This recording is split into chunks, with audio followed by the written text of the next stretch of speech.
ദൈവത്തിരുനാമത്തിന് സ്തോത്രം ചെയ്യുകയും സ്തുതിക്കുകയും ചെയ്യുന്നു. കർത്താവിൽ ധന്യരും ക്രിസ്തുവിന് പ്രിയരും ദൈവത്താൽ നയിക്കപ്പെടുന്നവരുമായ വാത്സല്യമുള്ള ദൈവമക്കളെ, എല്ലാ ദിവസവും ഈ വചനം കേൾപ്പാൻ താല്പര്യം കാണിക്കുന്ന പ്രിയമുള്ളവരെ, നിങ്ങളെല്ലാവരെയും കർത്താവ് അനുഗ്രഹിക്കട്ടെ എന്ന് പ്രാർത്ഥിക്കുന്ന കൂടെ എൻ്റെ ഭാഗത്തു നിന്ന് എൻ്റെ കർത്താവിൻ്റെ ധന്യമേറിയ നാമത്തിൽ വിനീതമായ സ്നേഹവന്ദനങ്ങളും അറിയിക്കുന്നു.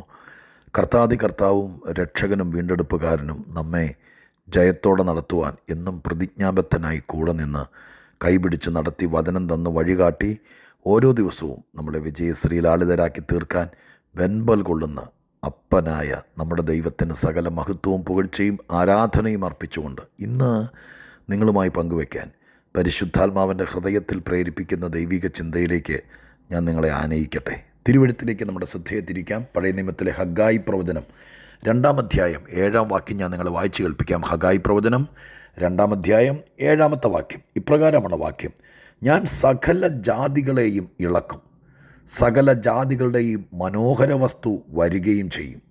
ഞാൻ ഈ ആലയത്തെ മഹത്വപൂർണ്ണമാക്കുമെന്ന് സൈന്യങ്ങളുടെ യഹോവ അരുളി ചെയ്യുന്നു. ലാസ്റ്റ് വാക്ക് ഒന്നുകൂടെ പറയട്ടെ: ഞാൻ ഈ ആലയത്തെ മഹത്വപൂർണ്ണമാക്കുമെന്ന് സൈന്യങ്ങളുടെ യഹോവ അരുളി ചെയ്യുന്നു. ഭാവികാല പ്രവചനമായിട്ട് പരിശുദ്ധാത്മാവ് ഹഗ്ഗായി പ്രവാചകനിലൂടെ അന്ന് പ്രവചിച്ചിരുന്ന വേദസൂക്തമാണിത്. ജാതികളെ ഇളക്കും എന്ന് പറയുന്നത് കർത്താവായ യേശുക്രിസ്തുവാണ് സകല ജാതികളുടെയും മനോഹര വസ്തു വരും എന്നരുളി ചെയ്തത്. യേശുക്രിസ്തുവിനെ ലോകത്തിലേക്ക് അയക്കുന്നതിനെക്കുറിച്ചുള്ളൊരു പ്രവചനമാണ്. ക്രിസ്തുവിനെക്കുറിച്ച് എത്രയോ പ്രവചനങ്ങൾ, ലോകരക്ഷകനായി ഭൂമിയിലേക്ക് ആഗതനാകാനിരിക്കുന്ന മഹാരക്ഷകനെക്കുറിച്ച് പറയാത്ത പ്രവാചകന്മാർ വിശുദ്ധ ബൈബിളിലില്ല. കർത്താവിനെക്കുറിച്ചുള്ള പ്രവചനമാണ്. ആ പ്രവചനത്തിൽ സകല ജാതികളുടെയും മനോഹര വസ്തുവായിരിക്കുന്ന ക്രിസ്തുവേശു ലോകത്തിലേക്ക് വരും. അപ്പോൾ സകല ജാതികളെയും ഇളക്കും എന്നെഴുതിയിരിക്കുന്നത് അവർ അടിസ്ഥാനപരമായി പരമ്പരാഗതമായി വിശ്വസിച്ചിരുന്ന പാരമ്പര്യ ചിന്തകളിൽ നിന്ന് ഇളക്കിയിട്ട് ദൈവസഭയിലേക്ക് അവരെ ആനയിപ്പാൻ, ദൈവിക പദ്ധതിയിലേക്ക് അവരെ കണ്ണികളാക്കി വിളക്കി ചേർക്കാൻ സ്വർഗസ്ഥനായ ദൈവം ചെയ്തിരിക്കുന്ന ആ കർമ്മധീരതയെ പ്രവാചക ഭാഷയിൽ കുറിക്കൊണ്ടിരിക്കുന്നതാണ് ഹഗ്ഗായി പ്രവാചകൻ്റെ ഭാഷയിൽ ഇവിടെ അവതരിപ്പിച്ചിരിക്കുന്നത്. സകല ജാതികളെയും ഇളക്കുമെന്ന് പറയുന്നത് ഭൂകമ്പം ഉണ്ടാകുന്നതോ മാവ് കുലുക്കി മാങ്ങ താഴെ വീഴിക്കുന്ന പോലെയല്ല. അവർ പറ്റിപ്പിടിച്ചിരിക്കുന്ന പല പാരമ്പര്യ ചിന്തയിൽ നിന്നും ഇളക്കിയെടുത്ത് ദൈവസഭയിൽ അവരെ പ്രതിഷ്ഠിക്കും, ഉറപ്പിക്കും. അതുതന്നെയല്ലേ യേശുക്രിസ്തു വന്നതോടുകൂടി ഭൂമിയിൽ നടന്നത്.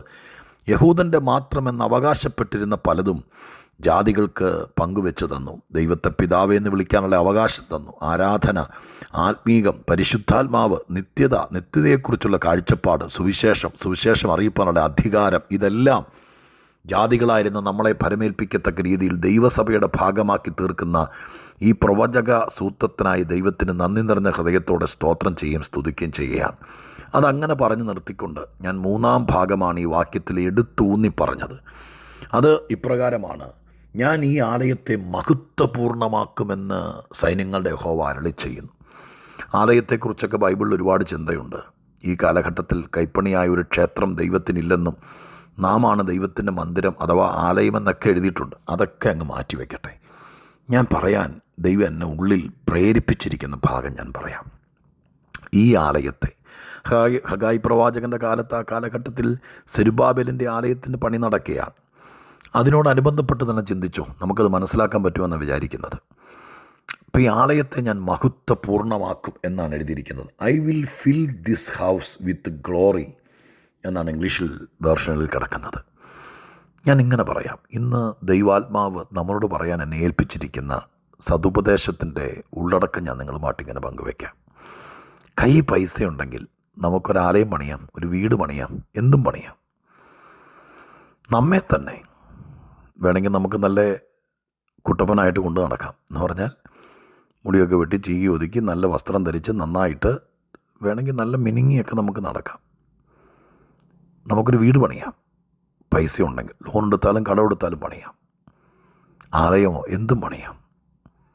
ഇതൊക്കെ മനുഷ്യൻ്റെ ഭാഗതയത്വം. നമുക്ക് ചെയ്യാനുള്ളൊരു വലിയ റോളുണ്ട്. കല്ലും കട്ടയൊക്കെ വെച്ചാണല്ലോ പണിയുന്നത്. ഒരു പണിയെന്ന് പറയുമ്പോൾ മാനുഷികമായിട്ട് ചിന്തിക്കാൻ നമുക്കങ്ങനെ തന്നെ എടുക്കാം. പക്ഷെ നമ്മൾ ഇതൊക്കെ എത്ര പണിതാലും ദൈവത്തിനൊരു ഭാഗം നമ്മുടെ പണിക്കകത്തുണ്ട്. അങ്ങനെ എത്ര പേര് വിശ്വസിക്കുന്നുണ്ട്? ഇപ്പം നമ്മൾ പണിയുക എന്നുള്ള വാക്ക് ബൈബിളിൻ്റെ ഒരു പ്രത്യേക ഫ്രേസാട്ടോ. അങ്ങനെ കുറേ ഫ്രേസുകൾ വിശുദ്ധ ബൈബിളിനകത്തുണ്ട്. അതിൻ്റെ അർത്ഥം നമുക്ക് നന്നായിട്ട് ഗ്രഹിക്കാനിടയാകണം. ഞാൻ എൻ്റെ സഭയെ പണിയും എന്ന് കർത്താവ് പറഞ്ഞിരിക്കുന്നത് ചാന്തും കുമ്മായവും ചേർത്ത് പണിയുന്നതിനെക്കുറിച്ചല്ല. അതൊരു സ്പിരിച്വൽ ഡെവലപ്മെൻറ്റാണ്, ആത്മാക്കളെ വെച്ച് ചേർക്കുന്നതാണ്. ഈ പണിയെന്ന് പറയപ്പെട്ടിരിക്കുന്നത് അതിനോട് ബന്ധപ്പെട്ടാണ്. അപ്പോൾ നമ്മളെ പണിയുക എന്ന് പറഞ്ഞാൽ കോളേജിൽ പോകേണ്ട സമയത്ത് കോളേജിൽ പോകണം, പഠിക്കേണ്ട സമയത്ത് പഠിക്കണം, ചെയ്യേണ്ട ഹോംവർക്കുകളെല്ലാം ചെയ്യണം, കഷ്ടപ്പെടണം, അസൈൻമെൻറ്റ് സബ്മിറ്റ് ചെയ്യേണ്ട സമയത്ത് സബ്മിറ്റ് ചെയ്യണം.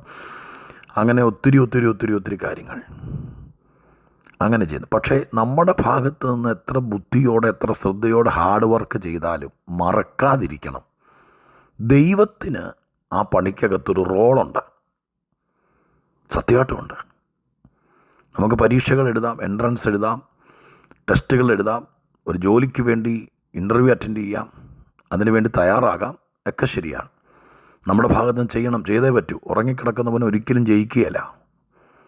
പക്ഷേ ആ പരിശ്രമത്തിൽ നമ്മൾ മാത്രമല്ല, ദൈവത്തിനൊരു റോളുണ്ട് എന്ന് മറക്കരുത്. വീട് പണിയാം, കടമെടുത്തോ ചിട്ടി കൂടിയോ കയ്യിലെ പണം കൊണ്ടോ വസ്തു വിറ്റോ എങ്ങനെയെങ്കിലുമൊക്കെ വീട് പണിയാം. പക്ഷേ മനോഹരമായി 3600 സ്ക്വയർ ഫീറ്റിൽ 2 നിലയിൽ കിട്ടാവുന്ന അത്യാധുനിക ആഡംബരങ്ങളെല്ലാം ചേർത്ത് വെച്ച് പണിതാലും ആ വീട്ടിൽ സ്വസ്ഥമായി കിടന്നുറങ്ങാൻ ദൈവത്തിനൊരു റോളുണ്ട്. ഈ വാക്യം വായിക്കുമ്പോഴൊക്കെ ദൈവം എന്നെ അതാ പ്രേരിപ്പിച്ച. രാവിലെ മുതൽ ദൈവത്തിന് റോളുണ്ട്. നീ ആലയം പണിതോ, പക്ഷെ അത് മഹത്വപൂർണ്ണമാക്കാൻ നിനക്ക് പറ്റിയല്ല. മഹത്വപൂർണ്ണമാക്കാൻ നിൻ്റെ അധ്യാപകന് പറ്റില്ല, നിൻ്റെ കൗൺസിലർക്ക് പറ്റില്ല, നിന്നെ ചികിത്സിക്കുന്ന ഡോക്ടർക്ക് പറ്റില്ല, നിന്നോട് പ്രവചിച്ച പ്രവാചകന് പറ്റില്ല, നിന്നെ മെൻറ്റർ ചെയ്യുന്ന മെൻറ്റർക്ക് പറ്റില്ല, നിൻ്റെ ഇടയ ശുശ്രൂഷ ചെയ്യുന്ന പാസ്റ്റർക്ക് പറ്റില്ല, അപ്പന് പറ്റില്ല, നിനക്ക് സപ്പോർട്ട് ചെയ്യുന്ന നിൻ്റെ സ്പോൺസർക്ക് പറ്റില്ല. എന്ത്? മഹത്വപൂർണ്ണമാക്കാൻ. മഹത്വപൂർണ്ണമാക്കുക എന്നുള്ള വാക്കിൻ്റെ അർത്ഥം നിങ്ങൾക്കൊന്ന് ഗ്രഹിക്കാൻ പറ്റുമോ? ആ ഗ്ലോറി കൊണ്ട് അതിനെ ഫില്ല് ചെയ്യാൻ. അതിനകത്താണ് അതിൻ്റെ വിജയരഹസ്യം ഇരിക്കുന്നത്. ജീവിതം ഗ്ലോറിഫൈ ആകുക. നമ്മളതിനെ ഐശ്വര്യമാകുക എന്നോ നമ്മൾ രക്ഷപ്പെട്ടെന്നോ നമ്മൾ പച്ച പിടിച്ചെന്നൊക്കെ മലയാളി പറയും. പക്ഷെ ബിബ്ലിക്കൽ ലാംഗ്വേജ്, ബൈബിളിൻ്റെ ഭാഷ, ദൈവത്തിൻ്റെ ഭാഷ, നിൻ്റെ ലൈഫ് ഗ്ലോറിഫൈ ആകുക. ഒന്ന് പറഞ്ഞു നോക്കിയ വാക്ക്. ഓ, എൻ്റെ മോള് രക്ഷപ്പെട്ടു കേട്ടോ, പരീക്ഷയ്ക്ക് പാസ്സായിട്ടോ, ടെസ്റ്റിന് ജയിച്ചു കേട്ടോ, അവൾക്കൊരു ജോലി കിട്ടിയിട്ടോ, അവൾക്ക് PR കിട്ടിയിട്ടോ, വിസ കിട്ടിയിട്ടോ എന്നൊക്കെ പറയുന്നത് പച്ച പിടിച്ചു, നീ പുറകോട്ട് നോക്കേണ്ടി വരില്ല, വേര് പിടിച്ചു, രക്ഷപ്പെട്ടു, ഓ സ്വോത്രം എന്നൊക്കെ നമ്മൾ പറയും. പക്ഷെ ദൈവത്തിൻ്റെ ഭാഷ രക്ഷപ്പെട്ടു, പച്ച പിടിച്ചു, വേര് പിടിച്ചു എന്നൊന്നുമല്ല. ഒറിജിനൽ വിജയം എന്ന് പറയുന്നത് ഒരു വിഷയത്തിൽ ദൈവത്തിൻ്റെ ഗ്ലോറി, ദൈവത്തിൻ്റെ മഹത്വം, ദൈവത്തിൻ്റെ കൈയടയാളം, ദൈവത്തിൻ്റെ ഫുൾഫിൽമെൻറ്റ്, അത് നടക്കുമ്പോഴൊരു ഫാമിലി പോലും രക്ഷപ്പെടുന്നത്. സത്യസന്ധമായിട്ട് ഞാൻ പറയാം, ഒരുപാട് കല്യാണങ്ങൾ നടക്കും, 2000 പേരെ പങ്കെടുപ്പിക്കാം, 1200 രൂപ ഒരു പ്ലേറ്റിന് ഫുഡ് കൊടുക്കാം, ആഡംബര വസ്ത്രം ധരിക്കാം, വില കൂടിയ കാറ് വാടകയ്ക്കെടുത്താണെങ്കിലും പെണ്ണിനെയും ചെറുക്കനെയും കൊണ്ടിറക്കാം, മനോഹരമായിട്ട് അലങ്കരിക്കാം വിവാഹവേദി. പക്ഷേ ദൈവത്തിൻ്റെ ഗ്ലോറി ഇറങ്ങിയെങ്കിലേ കുടുംബജീവിതം ഫുൾഫില്ലാകത്തുള്ളൂ. ബാക്കി എന്തൊക്കെ ഉണ്ടെങ്കിലും എന്നെ കേൾക്കുന്ന പ്രിയപ്പെട്ടവരെ, തിരുവെഴുത്തിൻ്റെ അടിസ്ഥാനത്തിൽ പറയാം, സ്വസ്ഥത വരികയല്ല.